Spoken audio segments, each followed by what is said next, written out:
जय हिंद एवरीवन। आज हम करने वाले हैं अम्ल और क्षार को पहचानने की छोटी सी एक ट्रिक बताने वाले हैं।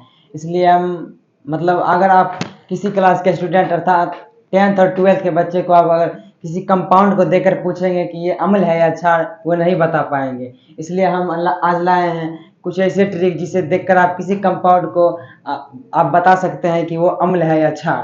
तो हम चलते हैं। अगर आपके सामने कोई कंपाउंड दिया हो, जैसे ये सब कंपाउंड दिया है और उसमें आपको पूछा जाए कि ये अम्ल है या क्षार, हम सबसे पहले बताते हैं आपको अम्ल पहचानने की ट्रिक। अगर आपको अम्ल पहचानना है तो पहले उस कंपाउंड को देखिए।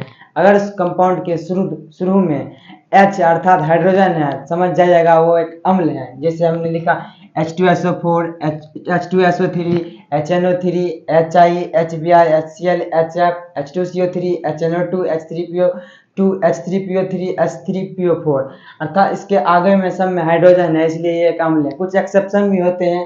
इसका नाम सल्फ्यूरिक अम्ल, सल्फ्यूरस अम्ल, नाइट्रस अम्ल, hydrogen iodide, hydrogen bromide, hydrochloric अम्ल, हाइड्रोजन फ्लोराइड, ऐसे ही सब है। ये है पहला। और दूसरा हम ट्रिक बताते हैं। आप जानते हैं कि अधातु के ऑक्साइड हर वक्त अम्लीय होते हैं। अधातु ऑक्साइड अर्थात अम्लीय होते हैं। एक अधातु लेते हैं और उससे ऑक्सीजन से रिएक्शन कराते हैं तो उसमें हमको अधातु के ऑक्साइड अम्लीय प्राप्त होते हैं। जैसे हम सल्फर का ऑक्साइड कराए हैं अर्थात सल्फर डाइऑक्साइड, नाइट्रस ऑक्साइड और कार्बन डाइऑक्साइड, ये अम्लीय प्रकृति को दर्शाते हैं अर्थात अधातु के ऑक्साइड अम्लीय होते हैं।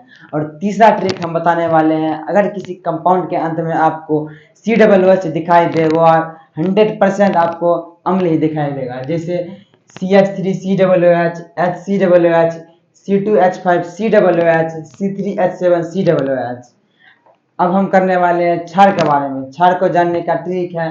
अगर किसी कंपाउंड के आप अंत में देखिएगा OH लगा हो तो समझ जाएगा कि वो एक क्षार है। जिससे हम बताते हैं NaOH, CaOH whole 2, KOH, MgOH whole 2, BaOH whole 2, Al2OH whole 3, NH4OH।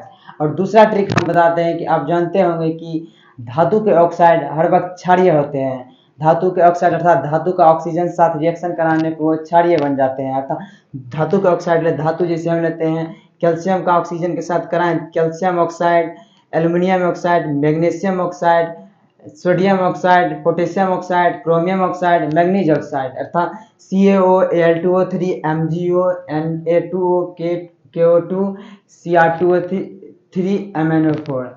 दोस्तों इसी सब ट्रिक के लिए हम फिर से बताना चाहते हैं कि अम्ल को पहचानना, जिस कंपाउंड के शुरू में आपको हाइड्रोजन और दिख जाए वो अम्ल है। जैसे इसके आगे में H है, इसके आगे में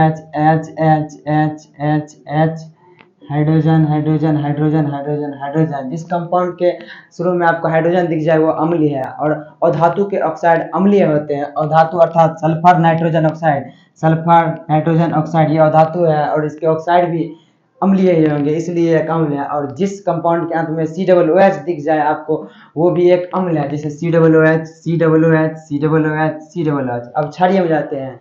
और जिस कंपाउंड के अंत में OH नजर आ जाए वो आपको क्षारीय होगा। जैसे NaOH, CaOH, KOH, MgOH whole 2, BaOH whole 2, Al2OH।